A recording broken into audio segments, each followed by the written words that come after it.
Me da mucho gusto saludarlos y volver a reunirnos en el disfrute que nos proporciona el acercamiento a los abundantes factores que en sus múltiples interacciones propician el ánimo creativo y la voluntad pragmática de darle utilidad y forma a los espacios en los que se manifiesta la actuación humana y que resultan en maravillosas obras arquitectónicas que expresan en sus detalles orquestados con los demás artes un sinnúmero de símbolos y alusiones que, como cualquier obra artística, despierta el interés más profundo cuando viene nutrido por la sabiduría.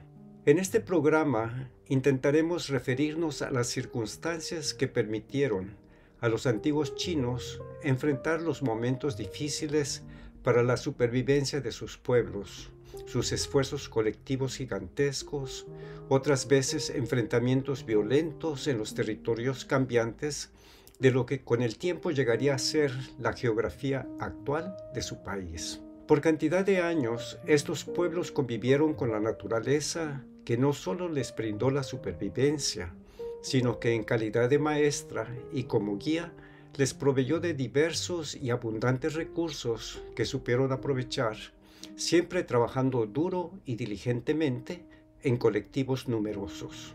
Pero habían otras ocasiones que reaccionaban ante su propia naturaleza humana y se echaba mano de la fantasía para llegar a la creación de mitos y leyendas que con el tiempo abrirían paso a extraordinarios pensadores y a destacadas filosofías como por ejemplo el yin y el yang, que les permitía reconocer que la existencia humana necesariamente confronta a los opuestos, los principios de lo masculino y lo femenino, el día y la noche, arriba y abajo, etc. Entender esto es comprender la esencia filosófica desarrollada por los destacados sabios de la antigua China y que nos conduce a aquello que significa evitar los extremos y propiciar la armonía. Esto fue muy bien discutido durante el periodo de los Zhou, en lo conocido como las 100 escuelas, que incluía a las siguientes corrientes: confucianismo, taoísmo, legismo, lógica y pensamiento correlativo, que se formaron en esta época por Confucio, Mencio, Lao Tzu, Shang Yao Shunzi, Jiangxi, Han Feizi, Mozi, Gonggun, Longzi, Zhou Yuan y otros muchos grandes maestros. Los alcances conceptuales de estos pensadores surgen desde los tiempos más tempranos. A diferencia del México antiguo que tratamos en el programa anterior y que dejaba claro el hecho de que la civilización en esa región de América no solo inició con la cultura olmeca, sino que esta fue la cultura madre de las otras muchas que se extendieron en todo el territorio del Semanáhuac, o sea, el México antiguo, a lo largo de una historia de más de 3.000 años y de una ciudad maya, sumergida desde hace más de 10.000 años prehistóricos. Estos descubrimientos corresponden a una investigadora rusa. Esta civilización mexicana compartió entre todas sus culturas muchos rasgos en común e incluso en los momentos de confrontación. A estas se les denomina guerras floridas y significa que eran acordadas previamente por las partes para enfrentarse y golpearse, y de esta manera hacerse de prisioneros para que después de ser purificados y también drogados en la ceremonia de sacrificio a los dioses, se ofrecía su sangre. En otras palabras, la sangre era sagrada y no se derramaba en los campos de batalla porque se habría considerado blasfemia. Solo en ritos dedicados a Huitzilopochtli, dios de la guerra, se tenía esa costumbre propia de los mexicas. Contrastando con lo anterior y pasando a comentar sobre el desarrollo de la muy versátil civilización china, se fue formando por muchos frentes antagónicos, una variedad de etnias y costumbres, un país muy extenso de geografía muy variada y ecosistemas muy complejos, así como también una demografía que progresivamente fue acumulándose y extendiéndose por todos sus territorios, que constantemente cambiaban de tamaño y conformación, organizados y gobernados de diversas maneras, Todo esto al ritmo de la dinámica destructiva de las guerras. Los orígenes de esta deslumbrante y longeva civilización podría decirse que inició su historia ya habiendo estado civilizada.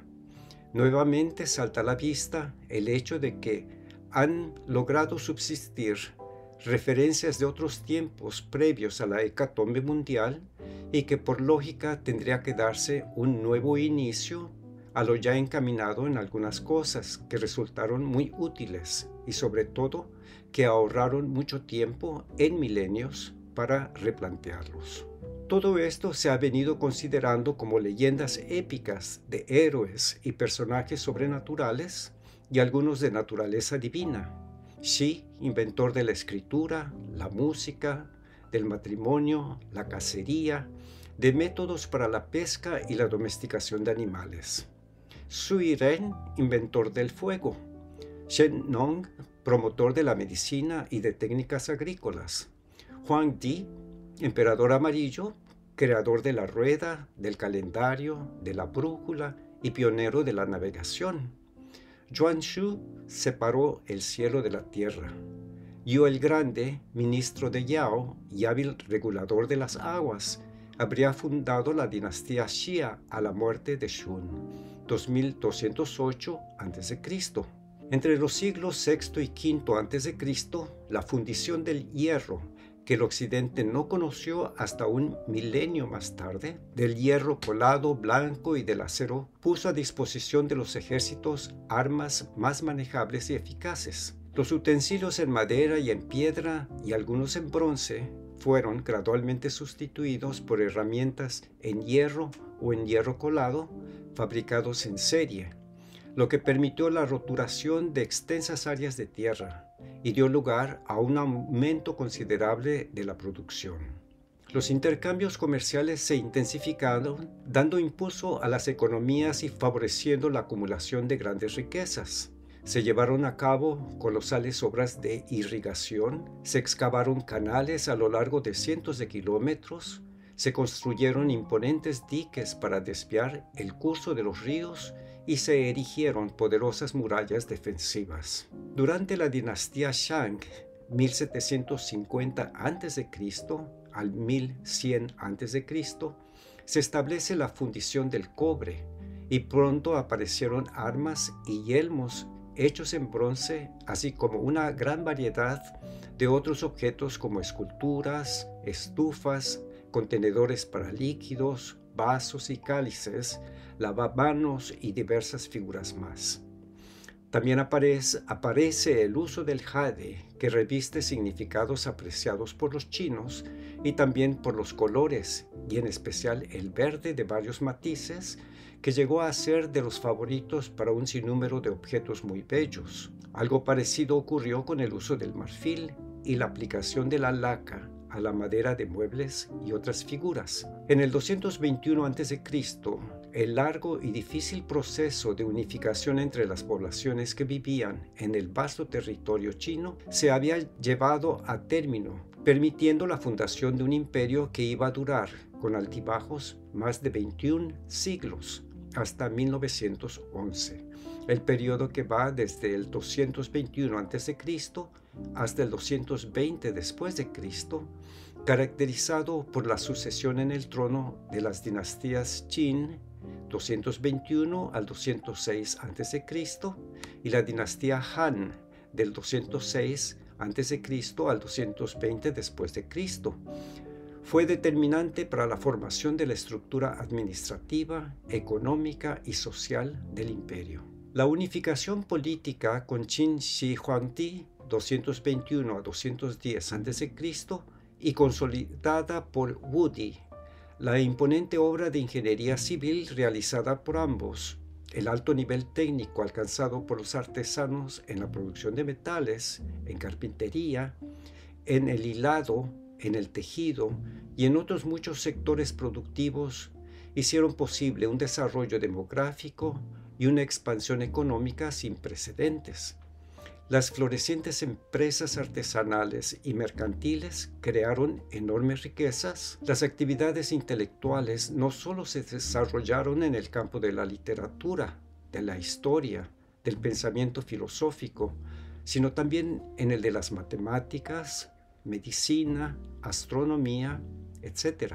Los artistas y artesanos han dejado obras de gran belleza, lacas finamente decoradas, elegantes tejidos, delicadas pinturas sobre seda, frescos, murales, cerámicas vidriadas y celadones, esculturas en piedra y en madera, bajorrelieves, magníficas joyas y ornamentos preciosos en jade o en metal, así como también la famosa porcelana.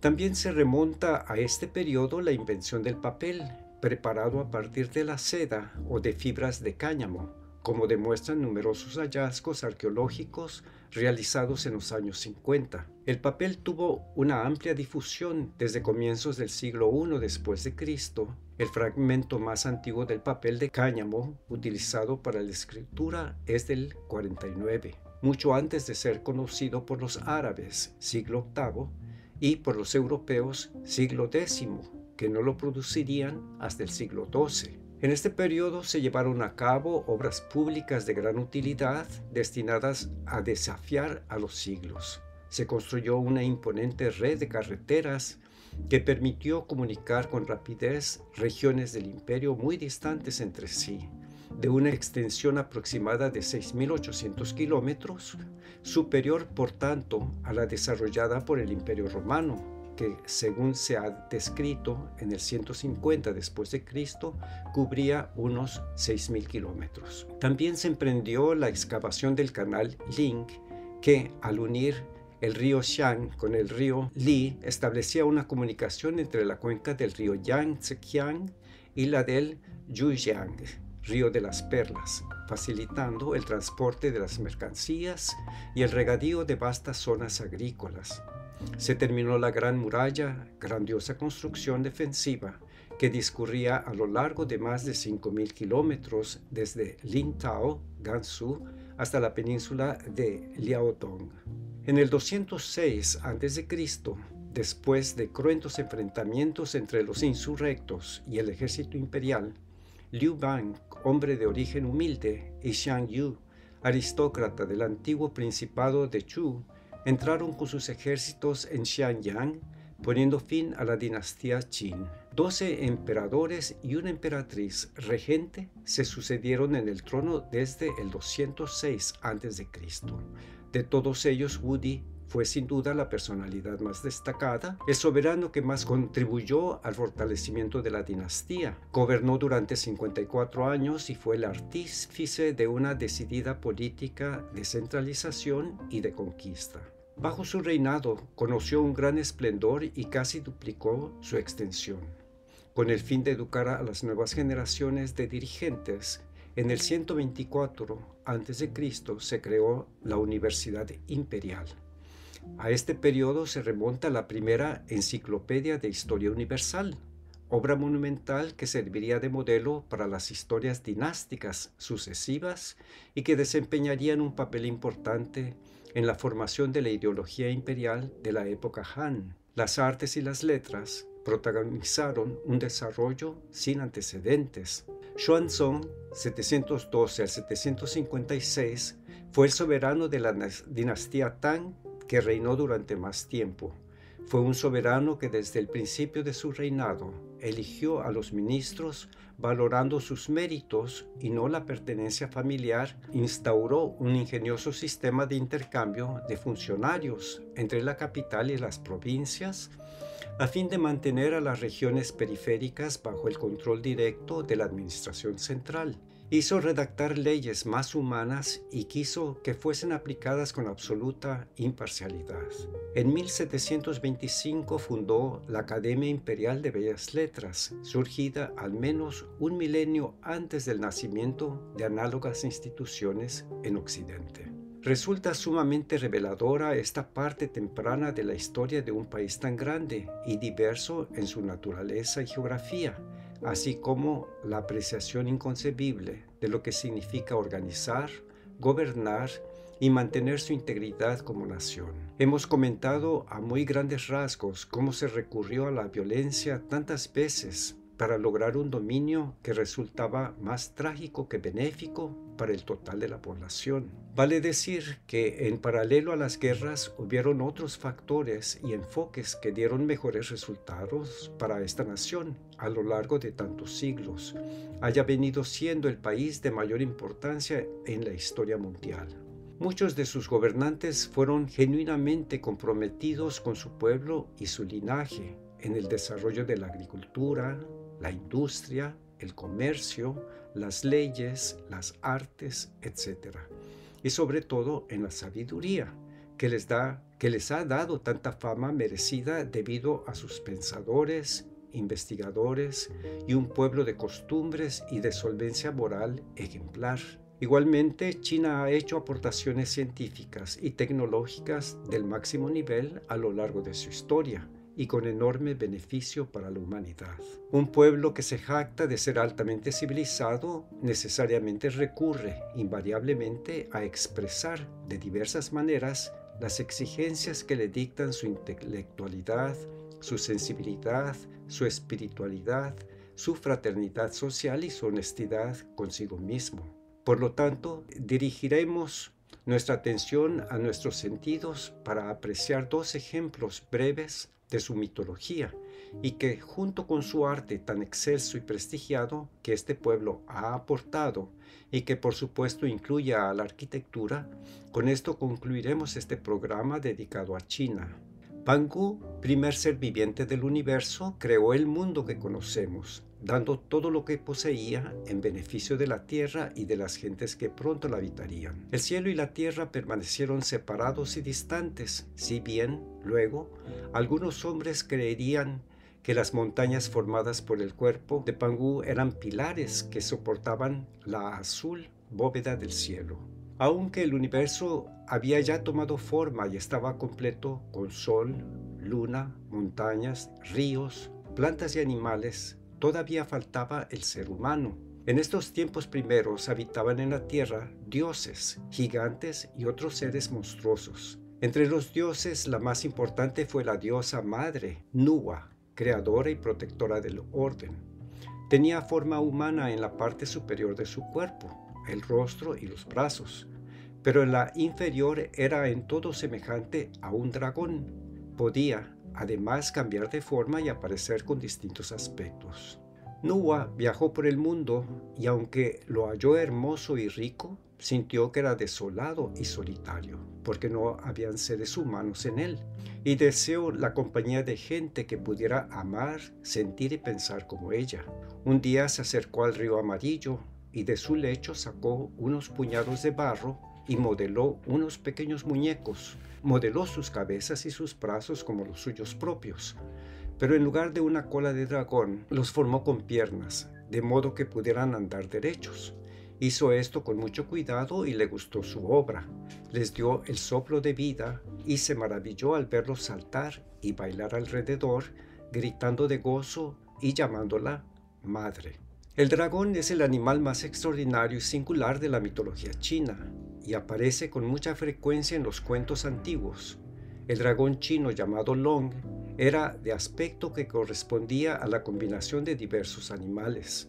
Su elemento natural era el agua y controlaba la lluvia, así como las aguas de los ríos, los lagos y las corrientes. El dragón chino era generalmente un ser benéfico, si bien a veces se entregaba a momentos de ira y causaba las tempestades y las inundaciones.